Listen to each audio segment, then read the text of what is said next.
Salut à tous, on se retrouve aujourd'hui pour parler zéro déchet et je vais vous présenter 8 objets de base qui permettent de commencer dans le zéro déchet sans trop d'efforts et sans grosses contraintes au quotidien. C'est parti.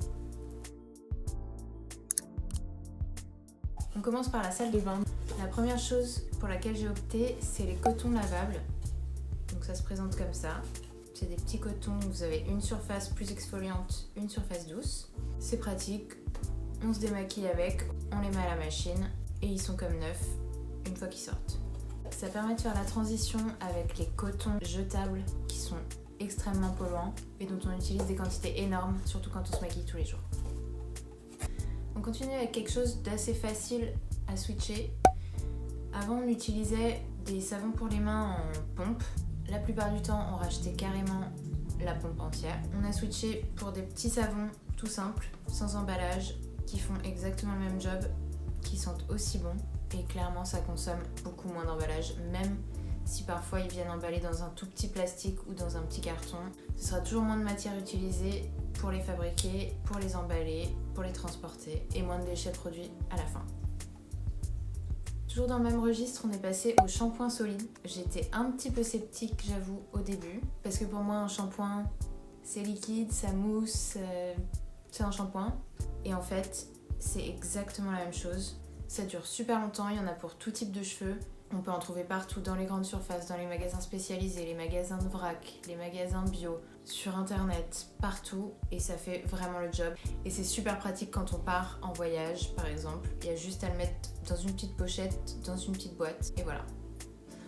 On passe maintenant à la cuisine avec ce kit de paille en inox que j'ai acheté chez Nature et Découverte.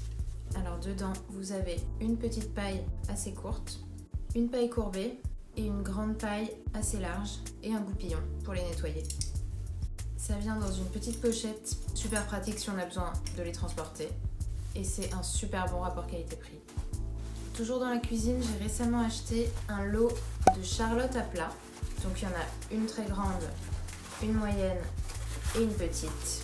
Ça vous permet de remplacer tout ce qui est aluminium, film alimentaire quand vous avez cuisiné quelque chose et que vous voulez le mettre au frais pour le conserver. C'est hyper extensible, ça s'adapte à tous les plats à four, les plats à tarte, vos saladiers, la casserole. Les plus petits s'adaptent à des plus petits bols. C'est lavable, fabriqué en France, et ça fait une sacrée économie de déchets parce que l'aluminium et le film alimentaire, une fois qu'on l'a utilisé, c'est compliqué de s'en resservir et de le remettre sur quelque chose d'autre. Toujours dans la cuisine, on a switché il y a un bon moment maintenant les éponges pour faire la vaisselle. On en a acheté des lavables réutilisables. Il y a un côté qui gratte et un côté doux, comme dans une éponge normale. Sauf qu'une fois que vous l'avez pas mal utilisée, vous la mettez à la machine, elle sèche, elle est prête à être réutilisée et ça dure un bon moment. Ça doit faire presque 1 an qu'on a les nôtres et elles sont toujours nickel. Pareil, faites en France par une petite créatrice. Je vous mettrai tous les liens dans la barre d'infos. Pour ce qui est du ménage, ça fait des années que j'ai arrêté tout ce qui est lingette ou sopalin. J'ai tout simplement des chiffons microfibres. Il y en a plusieurs sortes. Il y en a qui sont mieux pour faire les vitres, il y en a qui sont mieux pour l'inox, pour les surfaces, pour le bois.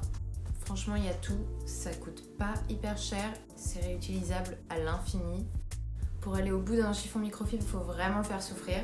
Si vous ne switchez pas tout de suite aux produits ménagers zéro déchet, essayez au moins les chiffons microfibres. C'est facile, ça demande aucune contrainte. Et ça fait très bien le job. Ensuite, on va passer aux courses. Une des choses les plus simples, c'est de se procurer des sacs à vrac. Personnellement, j'en ai trouvé un lot sur Amazon. Ils sont en résille, donc effectivement, on ne peut pas y mettre, par exemple, si vous achetez de la farine en vrac, ça ne va pas le faire.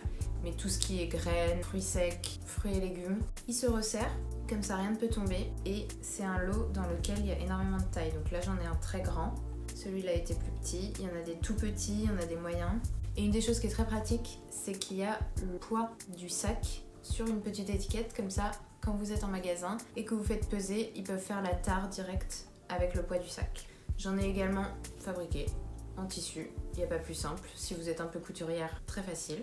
Pareil, un petit cordon pour les resserrer. Le seul souci ici, c'est il faut que vous connaissiez le poids de votre sac pour le faire peser. Et ça permet vraiment, même si on n'achète pas spécialement en vrac, de au moins mettre les fruits et légumes, d'éviter leurs petits sachets plastiques qui vraiment polluent beaucoup pour pas grand chose.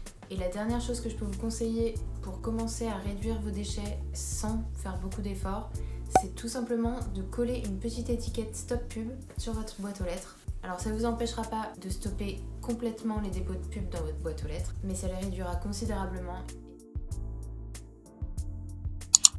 J'espère que cette vidéo vous a plu. N'hésitez pas à me dire ce que vous faites pour réduire vos déchets dans les commentaires. Et je vous dis à bientôt dans une prochaine vidéo. Bye!